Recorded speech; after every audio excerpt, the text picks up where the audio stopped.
नमस्कार प्यारे साथियों, स्वागत है आप सभी का तक्षशिला यूके पे। देखिए, पहली बात तो बहुत ज़्यादा माफ़ी चाहूँगा आप लोगों से कि लगातार क्लासेस नहीं आ पा रही हैं, ठीक। लेकिन ये तो आप जान ही गए होंगे कि RO ARO जिसकी डेट अनाउंस हो गई है, 17 दिसंबर को पेपर है। इसके अलावा EO यानी अधिशासी अधिकारी और टैक्स एंड रेवेन्यू इंस्पेक्टर यानी कि कर और राजस्व निरीक्षक, ये जो पोस्ट हैं आपकी, इसके तो नोटिफिकेशन और एग्ज़ाम भी आपसे फिलअप होने स्टार्ट हो गए हैं। साथ ही RO ARO के लिए जो प्री की डेट है वो क्या दी गई है, 17 दिसंबर दी गई है। EO TRI की डेट है वो शायद 28 नवंबर दी गई है। तो आपको तैयारी तो ज़बरदस्त तरीके से करनी ही पड़ेगी।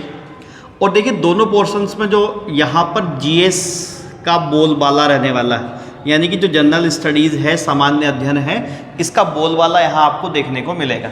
यानी कि TRI और EO के पेपर में अगर बात करूँ तो यहाँ पे तो लगभग आप मोटा मोटा मानिए 200 नंबर का जो पेपर है उसमें लगभग 60 नंबर का या 60 मार्क्स का तो आपका उत्तराखंड आने वाला है और लगभग 130 नंबर का आपको GS देखने को मिलेगा। 10 नंबर का स्टैटिक्स जो पोर्शन होता है, जो स्टैटिक्स वाला पार्ट होता है, यानी कि जो डाटा होता है, आंकड़े होते हैं, वो वाला पार्ट है। यानी GS एक बहुत बड़ा फैक्टर यहाँ पर रोल निभाने वाला है। वहीं दूसरी तरफ RO ARO की बात करते हैं तो RO ARO में जो मोटा मोटा बात करिए, रीजनिंग और मैथ्स वाला जो पोर्शन है वो 50 मार्क्स का आएगा। इसके अलावा उत्तराखंड का पोर्शन लगभग लमसम प्लस माइनस 5 आएगा, 40 प्लस माइनस 5। देखिए, ये वेरी करता है, 35 से 45 वेरी करेगा, ध्यान रखना। ये बात ध्यान रखना आप लोग, कभी ये मत सोच के चलना कि 25 नंबर या 30 नंबर का उत्तराखंड रहेगा। उत्तराखंड 35 भी हो सकता है, उत्तराखंड 40 भी हो सकता है, ये ध्यान रखना, क्योंकि उसमें कोई डिफ़ाइन नहीं कर रखा उन लोगों ने और ना वो डिफ़ाइन करते हैं। तो देखिए, वेरी करता है, 25 भी अटक सकता है और 45 भी जा सकता है, इस बीच में वेरी करेगा। लमसम मैं मान के चल रहा हूँ तो वो 30 से 40 मार्क्स का अमूमन होता है, 40 के आसपास। बाकी बचा GS वाला पोर्शन, वो आपका 60 से 70 की लपेट में होता है। ये वाला पोर्शन है, यानी कि GS यहाँ पे महत्वपूर्ण है, यहाँ पे महत्वपूर्ण है। और देखिए, दोनों पेपर जो लोग ग्रेजुएशन कर चुके हैं और जो तैयारी में हैं, उनके लिए बहुत ही शानदार पेपर है, ठीक। मुझे आज की क्लास आपकी स्टार्ट करनी है, GS की क्लास मैं स्टार्ट कर रहा हूँ। GS बड़ा पोर्शन है, इम्पोर्टेंट पोर्शन है।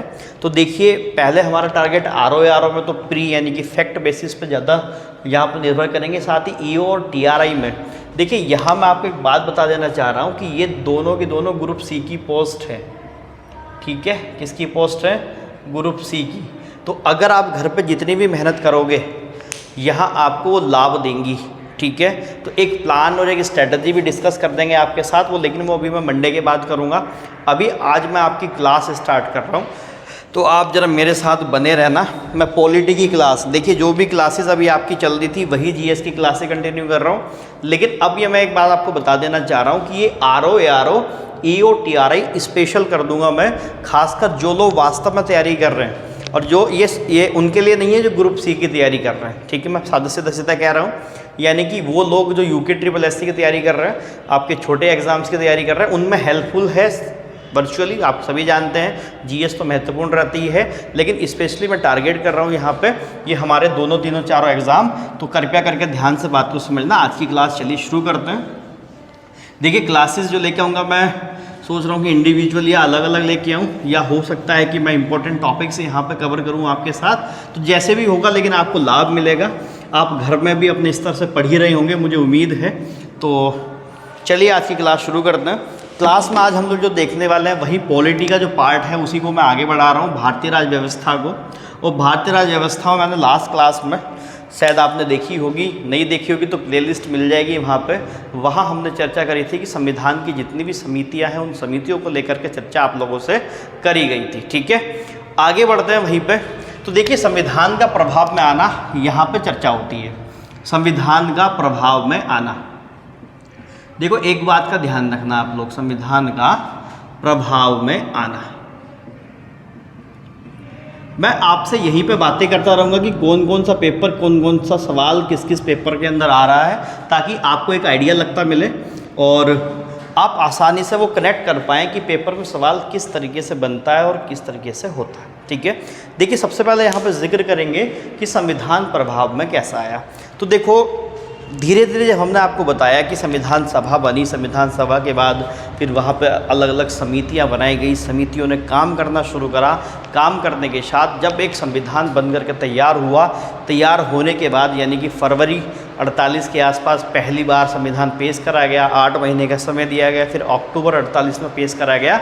इन सब करने के बाद एक अंतिम प्रारूप सामने रखा गया, कब? 4 नवंबर 1948 में, ठीक है।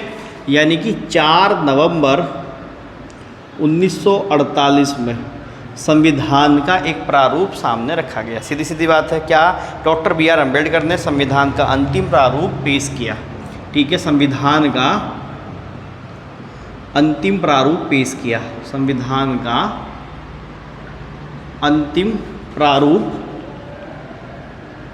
पेश किया, ठीक है भाई साहब, ध्यान रखना आप लोग।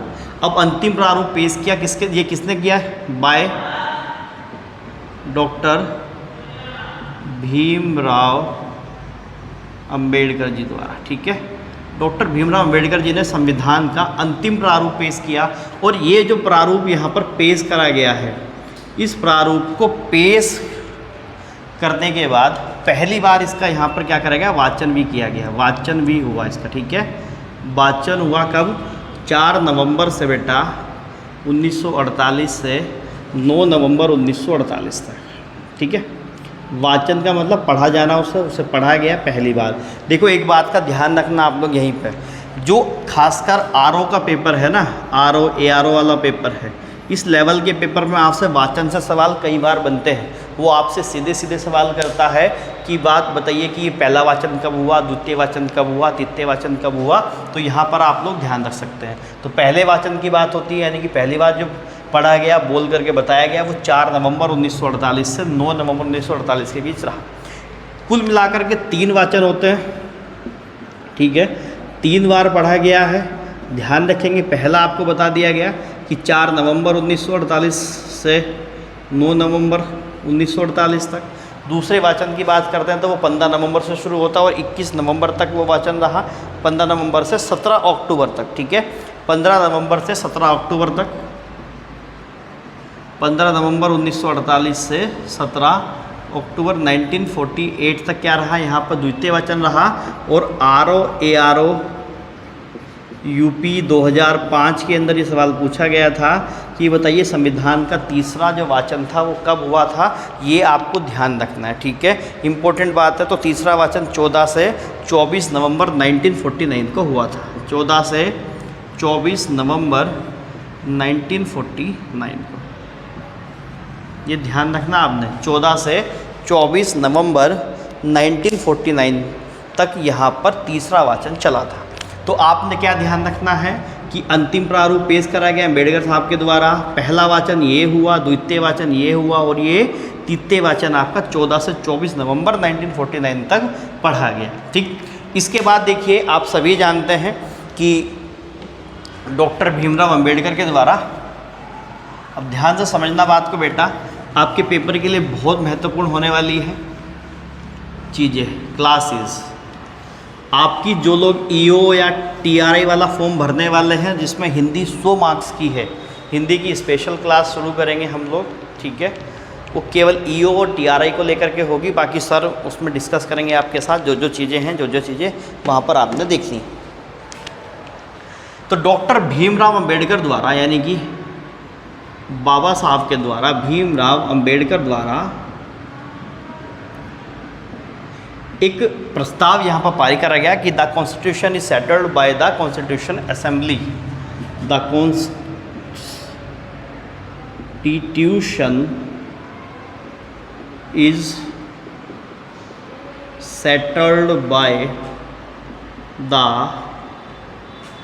Constitution assembly. ये एक प्रस्ताव था, ठीक है, इनके द्वारा, किसके द्वारा? डॉक्टर भीमराव अंबेडकर के जी के द्वारा। The constitution is settled by the constitution assembly, एक प्रस्ताव पास करा गया। और इस प्रस्ताव के पास होते ही संविधान हमारा 26 नवंबर 1949 में क्या कर दिया गया? संविधान हमारा एक तरीके से बन करके तैयार हुआ, ठीक है, जिसे हमने एक शब्द, बड़ा अच्छा शब्द दिया, अंगीकृत किया गया। संविधान क्या हुआ? अंगीकृत किया। देखो यहाँ पे ना बहुत सारे बच्चे फंस जाते हैं कि सर अंगीकृत का क्या चक्कर है, लागू होने का क्या चक्कर है। तो ये ध्यान रखना आप लोग कि जिस दिन संविधान बन करके तैयार हुआ, यानी कि हमने जब अंतिम बार ये कहा कि देखिए अब फाइनल ये हमारा कॉन्स्टिट्यूशन है, ये हमारा संविधान है, इसके अलावा हम किसी और संविधान का जिक्र नहीं करेंगे, या ये अंतिम हमने एक डॉक्यूमेंट पेश कर दिया, उसी को हमने एक शब्द दिया अंगीकरण। और ये अंगीकृत शब्द जो आया है वो प्रस्तावना से आया है, क्योंकि प्रस्तावना में हमने ये बताया है कि हम क्या कर रहे हैं, 26 नवंबर 1949 को संविधान का अंगीकरण कर रहे हैं। ठीक है, ध्यान रखना, इम्पोर्टेंट बात है। इसीलिए 26 नवंबर को हम क्या बनाते हैं, विधि दिवस बनाते हैं बेटा, कॉन्स्टिट्यूशन डे भी बनाते हैं, है ना। क्या बनाते हैं, विधि दिवस या संविधान दिवस क्या के हम इसे संबोधित करते हैं। ठीक है, ये आपने ध्यान रखनी है। दूसरी बात यहीं पे देखो ध्यान रखना, जिस दिन संविधान लागू हुआ उसी दिन 15 अनुच्छेद, यानी जिस दिन संविधान क्या हुआ, अंगीकृत हुआ, उस दिन 15 अनुच्छेद स्वतः ही लागू हो गए। तो ये ध्यान रखना आप लोग, कितने अनुच्छेद, 15 अनुच्छेद। बेटा यहाँ फंसते हैं बच्चे, और यहीं पे यूपी पीसीएस के एग्ज़ाम में सवाल पूछा गया था। वहाँ पूछा गया था कि नागरिकता कब से लागू हो गई थी हमारे यहाँ पे। तो नागरिकता का प्रावधान बेटा 1949 से ही आ गया था, क्योंकि ये वाला अनुच्छेद 49 में, यानी कि हमारा संविधान जो है वो 49 में बन करके तैयार हुआ। और नागरिकता अगर आप पढ़ते हैं तो वो 5, 6, 7, 8, 9 ये जो आपके अनुच्छेद हैं नागरिकता के, आर्टिकल नंबर 5, 6, 7, 8, 9 ये उसी दिन ही लागू हो गए थे जिस दिन संविधान हमारा अंगीकृत हुआ। ठीक है, और आप सभी जानते हैं, आगे बताएंगे नागरिकता क्या है, कैसे मिलती है, कैसे नहीं जाती है, एक एक विषय पर चर्चा कर लूँगा मैं आप लोगों के साथ, तो ज़्यादा लोड लेने की ज़रूरत है नहीं। जितनी बातें यहाँ तक बताई क्लियर हो गई, आगे बढ़ जाऊँ मैं। ठीक, यहाँ तक तो कोई पंगा नहीं है।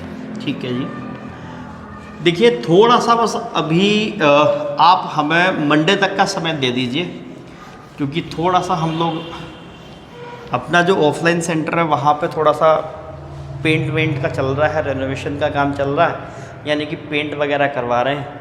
तो आज और कल फाइनल हो जाएगा, तो मंडे से आप लोगों की रेगुलर क्लास आ जाएंगी। ठीक है, ये क्लास भी मैंने एक्चुअली बना दी, वरना मंडे से ही मैं रेगुलर करने वाला था, लेकिन आप लोगों से बात करना बहुत ज़रूरी था यहाँ पे, इसलिए मैं आपसे बात कर रहा हूँ। ठीक है, तो आप लोग कृपया करके बात को समझना, आप बस मंडे तक का समय दे दो, और मुझे पता है कि देखिए आप लोगों का प्यार रहेगा तो बिल्कुल कारगर साबित करेंगे। इसके अलावा मेरी आप लोगों से एक और अपील है, जो लोग हमसे वीडियो से जुड़े हैं, यानी कि वीडियो एग्ज़ाम से, तो वीडियो एग्ज़ाम में मैंने फ़ोल्डर बना करके कुछ जीएस की क्लासेस लगाई हैं, अगर वो आप देख सकें तो जो आरओ एआरओ का प्री एग्ज़ाम है उसमें बहुत ज़्यादा लाभ देंगी वो आपको। ठीक है, हो सके तो मेरे प्यारों उन्हें ज़रूर देख लीजिए आप लोग, सच में आपको बहुत ज़्यादा लाभ मिलेगा उससे। ठीक है, फ़ोल्डर आपको मिल जाएगा वहीं पे प्लेलिस्ट में, उसे देख लो आप लोग, ईमानदारी से कह रहा हूँ, बड़ा मज़ा आने वाला है आपका। ठीक, तो संविधान क्या कर दिया गया, पारित घोषित कर दिया गया, विधि दिवस बना दिया हम लोगों ने, ये सब चीज़ें आपने देखी। और देखिए संविधान पर कुल मिलाकर के जब संविधान बन करके तैयार हुआ तो कुल मिलाकर के 284 लोगों ने क्या किए थे, वहाँ पर हस्ताक्षर किए थे। यानी कि उस समय असेंबली में कितने लोग थे, 299 लोग थे, जिनमें से 284 लोगों ने क्या किया था बच्चा, हस्ताक्षर किया था। देखो पेपर में यही पूछ लेगा, बताओ संविधान पे कितने लोगों ने हस्ताक्षर करे। हालांकि ये सवाल इन दिनों अब नहीं पूछे जाते, लेकिन फिर भी एक फैक्ट बेसिस आपका यही है कि आप फैक्ट, ऐसे ही फैक्ट को आपको जानना होता है ताकि आप एग्ज़ाम के अंदर बहुत अच्छे से परफॉर्म करके आएँ।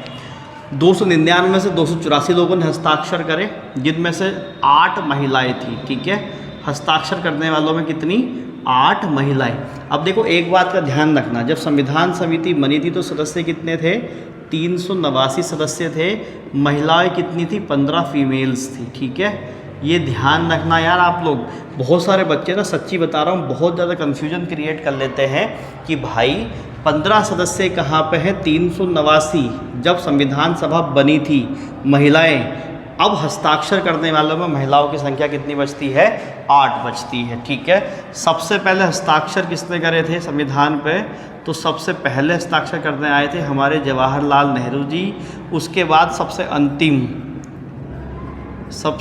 अंतिम ये करे थे डॉक्टर राजेंद्र प्रसाद जी ने, जो संविधान सभा के अध्यक्ष थे। यानी कि आपने एक चीज़ देखी होगी, घर में जो जिम्मेदार लोग होते हैं, जैसे हमारी माताएं बहनें होती हैं घर में, वो क्या करती हैं कि जब भोजन वगैरह बनाती हैं तो जब तक सब लोग खाना लें वो तब तक भोजन नहीं करती। यानी कि यार देखो, आप माता पिता का योगदान जीवन में इतना ज़्यादा है कि हम उसे कभी भी नहीं उतार पाएंगे। माँ को देखिए, माँ तब तक भोजन नहीं करेगी जब तक सब ना कर लें। उसके बाद अगर मान लिया कि जैसे आपने देखा होगा कि मम्मी आज सब्ज़ी अच्छी बनी है, थोड़ा मिल जाएगी क्या? तो वो कहती हैं हाँ हाँ मिल जाएगी। वो अपना कोटा दे रही होती हैं, है ना। यानी कि वो सबको खिलाने के बाद, पेट भरने के बाद तब देखेंगी अपने बारे में। जो बचेंगी सब्ज़ी कम होगी, ज़्यादा होगी, या जो भी कुछ होगा वो उसी से अपना काम चला लेंगी। यानी कि एक ज़िम्मेदारी ऐसी ही होती है। और मैं चाहता हूँ कि यार ये ज़िम्मेदारी ना इस बार हम लोग बहुत अच्छे से निभा दें, क्योंकि ये जो एग्ज़ाम है ना, RO, ARO, EO, TRI, अगर इनमें से एक भी आपको मिल जाता है तो कम से कम देखिए बहुत सारे परिवार में खुशियों की लहर आ जाएगी। और देखिए हमारी तो मदद आप लोगों तक है, मेहनत तो देखिए एक स्टूडेंट को खुद ही करनी होती है। एक विद्यार्थी या है ना अपने आप को झोंकता है, टीचर उसका गाइडेंस प्रोवाइड कराता है, टीचर सहयोगी होता है। तो देखिए सहयोग के लिए तो हम लोग हैं ही यहाँ पे। तो कृपया करके बातों को समझना और कोशिश करना कि अच्छे से काम हो सके। आप मंडे का समय दे दो, मंडे के बाद धुआंधार बल्लेबाजी करेंगे। ठीक है, ये बात ध्यान से समझना। कुछ लोग बड़े नाराज़ भी हो रहे थे, तो देखिए नाराज़ नहीं होना है आप लोगों ने। आप समझिए बस बात को थोड़ी सी, आप खुद समझदार हैं, बड़े हो गए हैं। बस मैं क्या बताऊं इस बारे में, और मैं ज़्यादा बोल भी नहीं पाऊंगा आप लोगों से। तो सबसे पहले JLN साहब के यानी जवाहरलाल नेहरू के हस्ताक्षर हुए। सबसे अंतिम हस्ताक्षर डॉक्टर राजेंद्र प्रसाद साहब ने यहाँ पर किए। ठीक है, यहाँ के बाद मैं आगे बढ़ रहा हूँ आपको। तो जो मुझे ठीक है, मैंने आपको बता दिया, स्वतः ही लागू हो गए हैं। आगे बढ़ते हैं इसमें। तो संविधान कुल मिलाकर के पूर्ण रूप से लागू करा गया कब? 26 जनवरी 1950 को। ठीक है, संविधान क्या हुआ? पूर्ण रूप से लागू हुआ। अब ये तो आप सभी जानते होंगे कि 26 जनवरी क्यों चुनी, क्योंकि लाहौर में जो अधिवेशन था 1920 वाला, लाहौर अधिवेशन कांग्रेस का, जिसमें अध्यक्षता करी थी किसने? जवाहरलाल नेहरू जी ने। वहीं पर नेहरू रिपोर्ट जो आई थी, उस नेहरू रिपोर्ट को 31 दिसंबर 1929 रात को 11:59 पे इंतज़ार कर रहे थे कि जैसे ही 12 बजेंगे साल बदल जाएगा। और जैसे ही साल बदलेगा तो नेहरू रिपोर्ट में हम लोगों ने डोमिनियन स्टेटस या औपनिवेशिक गणराज्य की जो मांग रखी थी, वो उसकी सीमा ख़त्म हो जाएगी। और जैसे ही उसकी समय सीमा ख़त्म हो गई तो तब हम बात करेंगे किसकी? पूर्ण स्वराज की। तो पहली बार पूर्ण स्वराज का नारा दिया गया और यहाँ पर झंडा फहराया गया था। इसलिए 26 जनवरी को ही हमने एक शुभ दिन के लिए बनाया। और 1950 में क्या किया गया? संविधान को पूर्ण रूप से लागू कर दिया। और देखिए हुआ क्या था यहाँ पे, आप लोगों को शायद याद होगा कि 1947 जब हमारा अधिनियम आया था, बच्चे, स्वतंत्रता अधिनियम आया था, तो उसमें बताया गया था कि जब तक संविधान बन करके तैयार नहीं होता या जब तक संविधान लागू नहीं होगा, संप्रभु राष्ट्र का यानी कि हमारे देश का, भारत का संविधान लागू नहीं होगा, तब तक भारत में भारत सरकार अधिनियम 1935 के अनुसार ही क्या चलता रहेगा? शासन चलता रहेगा। जैसे ही वो लागू हुआ तो ये अबोलिशमेंट 1947 का अबोलिशमेंट की इसके अधीन क्या चलेगा? हमारे यहाँ पे शासन चलेगा। वो क्या हो जाता है? उसका समावेशित ख़त्म हो जाती है, यानी कि वो ख़त्म हो जाता है यहाँ पर। तो इसने सबसे पहले क्या कर दिया? ये ख़त्म कर दिया। तो ये बात आपको ध्यान रखनी है। इस तरीके से संविधान हमारा क्या हो जाता है? लागू हो जाता है। ठीक है, इसके अलावा देखिए मुझे यहीं पे आपसे एक और चर्चा करनी है कि कांग्रेस की एक विशेष समिति भी बनाई गई थी। आई थिंक मैं समझ पा रहा हूँ कि जितनी बातें आप तक मैं पहुँचा रहा हूँ वो बात आपको कहीं ना कहीं लाभ दे रही होगी। जिन लोगों ने पहले पढ़ रखा होगा उनका एक बहुत बढ़िया सा रिवीजन यहाँ पर देखने को मिल रहा होगा। यानी कि अगर मैं आपसे कहूँ तो इसी दौरान जब कांग्रेस की एक विशेष समिति भी बनाई गई थी, कांग्रेस की विशेषज्ञ समिति, ठीक है। अमूमन इससे ज़्यादा सवाल वगैरह नहीं आते हैं, लेकिन मोटे तौर पर अगर हम आपसे बात करते हैं तो जैसे ये पता हुआ कि संविधान सभा बनने वाली है, तो संविधान सभा में ये तय था कि ठीक है कि मेंबर तो आएंगे, वो विधानसभाओं द्वारा है ना एक तरीके से चुन करके आ जाएंगे, नामांकित होंगे और आ जाएंगे। उसके साथ साथ यहाँ पे तय था कि कुछ लोग तो आएंगे ही आएंगे, है ना। तो उसी समय एक विशेषज्ञ समिति बनाई गई थी कांग्रेस ने, जिसके अध्यक्ष कौन थे? जवाहरलाल नेहरू जी थे। ये 1947 जुलाई के आसपास बनी थी, तो ये 1946, ठीक है, जुलाई 1946 के आसपास बनी। अध्यक्ष कौन थे? जवाहरलाल नेहरू थे। इसके 2 अधिवेशन हुए थे एक्चुअली, एक हुआ था दिल्ली में और एक हुआ था बम्बई में, या मुंबई जिसे आप कह सकते हैं, बम्बई या मुंबई। 2 अधिवेशन इस समिति के हुए थे। इस समिति का बेसिकली मेन मुद्दा ये था कि एक ऐसी व्यवस्था या एक ऐसी रूपरेखा तैयार करना जिसके तहत संविधान सभा काम करेगी। यानी कि एक तरीके से जो उद्देश्य का प्रस्ताव का हम जो जिक्र करते हैं कि उद्देश्य का प्रस्ताव आया, और आप सभी जानते हैं कि कमेंट में छापिए कि उद्देश्य का प्रस्ताव कब आया, कैसे आया, मुझे बताना जरा। तो वो जो उद्देश्य का प्रस्ताव था वो एकदम से नहीं बन पाया, कहीं ना कहीं उसके पीछे ये जो कांग्रेस की विशेषज्ञ समिति थी, इस विशेषज्ञ समिति का एक बड़ा योगदान था। इसने एक ऐसा ही संकल्प पत्र यहाँ पर प्रस्तुत करा था, और इसी संकल्प पत्र बाद में उद्देश्य का कहा गया। तीसरी बैठक में उद्देश्य का प्रस्ताव आया था प्यारो मेरे बच्चों, 9, 11 और 13, यानी कि 13 दिसंबर 1946 में ये करी गई थी। संविधान सभा के अध्यक्ष वगैरह आप सभी जानते हैं, राजेंद्र प्रसाद जी, बेनेगल नरसिंह राव जी, है ना, एस.सी. मुखर्जी साहब। तो ये ध्यान रखना आप लोग। तो ये इस तरीके से विशेषज्ञ समिति का योगदान रहा। तो बस मैं आपको ये बताना चाह रहा हूँ कि इसके अध्यक्ष जवाहरलाल नेहरू, एक मोटा मोटा ध्यान रखना, बाद में इसी प्रपत्र या इसी संकल्प पत्र जो उद्देश्य का प्रस्ताव से मिलता जुलता था, इसी से क्या आया? उद्देश्य का प्रस्ताव यहाँ सामने आया, ठीक है। बात को ध्यान रखना, मैं आगे की तरफ आपको लेकर के चल रहा हूँ। देखो यहाँ पे संविधान की, हमारी संविधान सभा की आलोचना हुई, संविधान की आलोचना होती है, तो वहाँ उन सब कचड़ों में आपने नहीं पढ़ना। यहाँ पे मैं आपको 2-3 स्टेटमेंट यहाँ बताऊँगा मैं, और वो स्टेटमेंट आपने लिखने हैं, ठीक है। और देखिए सीधे सीधे पेपर में बनते हैं, इसलिए वो स्टेटमेंट मैं आपको बता रहा हूँ। और आप लोग शायद जानते भी होंगे, यूकेपीएससी की एक बहुत सुंदर खासियत है कि यूकेपीएससी क्या करता है मेरे बच्चों, वो सीधे सीधे स्टेटमेंट आपसे पूछता है, ठीक। इसके अलावा देखो, चलिए मैं अलग से उस पर तो बात करूँगा, आपको टेस्ट सीरीज़ के बारे में बताऊँगा मैं थोड़ा, ठीक। ध्यान रखना कि ग्रेनविले ऑस्टिन, इन्होंने कहा था संविधान सभा, मैं लिख देता हूँ, संविधान सभा एक दलीय देश का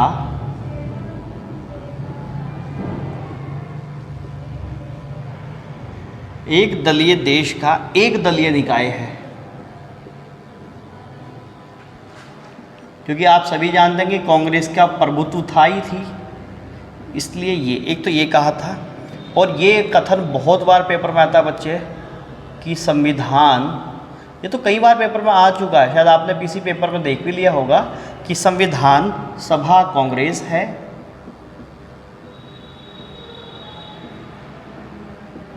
और कांग्रेस ही भारत है।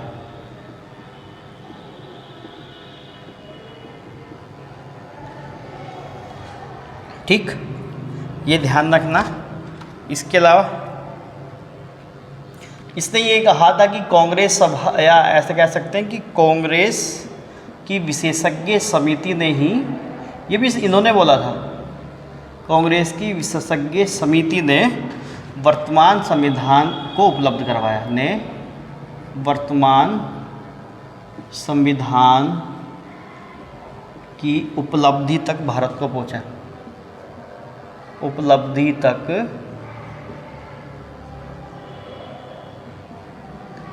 भारत को पहुंचाया। ठीक है बच्चे, ये भी इन्होंने कहा था, ये आपको ध्यान रखना है। और अंततः इसमें एक दो बातें मैं और आपको बता देता हूँ, जैसे स्टार लगा के बता देना, ये फैक्ट है बच्चे। और देखो फैक्ट आपको ना प्री एग्ज़ाम के लिए बहुत ज़्यादा महत्वपूर्ण होते हैं, तो फैक्ट महत्वपूर्ण है। सबसे पहले संविधान सभा ने क्या करा था कि हाथी को मोहर के प्रतीक के रूप में लिया था, ठीक है। किसे लिया था? हाथी, एलिफेंट, ठीक है। हाथी को प्रतीक या मोहर के रूप में अपनाया था। संविधान सभा के जो सचिव थे, शायद आपने इनका नाम पहले सुना हो या नहीं सुना हो, मुझे नहीं पता, लेकिन HVR अयंगर, ये कौन थे? संविधान सभा के सचिव थे। मुख्य प्रारूपकार कौन थे? संविधान सभा के मुख्य प्रारूपकार, बेटा ये ऐसे नाम है, थोड़े से पेचीदा हैं, आपने शायद पहले सुने हो या नहीं सुने हो। LN मुखर्जी साहब थे, ठीक है। बस आप इतना ध्यान रखेंगे, मोटी मोटी बात है। तो ये एक तरीके से संविधान वाला पार्ट मैंने एक्चुअली ख़त्म कर दिया है। अब ये प्रस्तावना वगैरह उस तरीके से मैं आपको आगे लेकर के चलूँगा। देखिए हो सकता है कि क्लासेस आपको मिक्स मिल जाएं, कि उसी में ज्योग्राफी या इस तरीके के, क्योंकि देखिए हमारा मेन मकसद अभी प्री को फोड़ना है। सबसे पहले RO के लिए, EO और TRI के लिए आप लोग क्या कर सकते हैं, पूरी जो व्यवस्था है पूरी क्लास की आप उसे ज़रूर देखिए, ये आपको ज़रूर लाभ देगी। बाकी मैं एक वीडियो में आप लोगों के साथ ये चर्चा करूँगा कि किस तरीके से क्या क्या काम करा जा सकता है, ठीक है।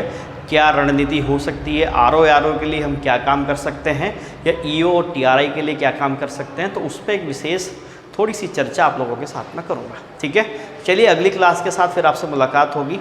मैं थोड़ी सी क्षमा चाहूँगा आपसे कि क्लासेस नहीं आ पाई, तो अपना बड़ा भाई, टीचर, दोस्त, छोटा भाई, जो भी आप मानते हो, जिस रूप में मुझे मानते हैं, समझ करके माफ़ करना। दूसरी बात ये है मेरे प्यारों कि थोड़ा सा मंडे तक का समय आप और दे दीजिए हम लोगों को, कि मंडे तक हम लोग यहाँ से सब फ्री हो जाएगा चीज़ों को लेकर के, और उसके बाद फिर आपकी लगातार क्लासेस, जो एक रेगुलर बेसिस पे क्लासेस होंगी, वो आपको लगातार मिलेगी, ठीक है। चलिए फिर मुलाकात होगी अगली क्लास में। तब तक के लिए बहुत बहुत धन्यवाद। पढ़िए मन लगा करके, अच्छी तरीके से काम करिए। Thank you.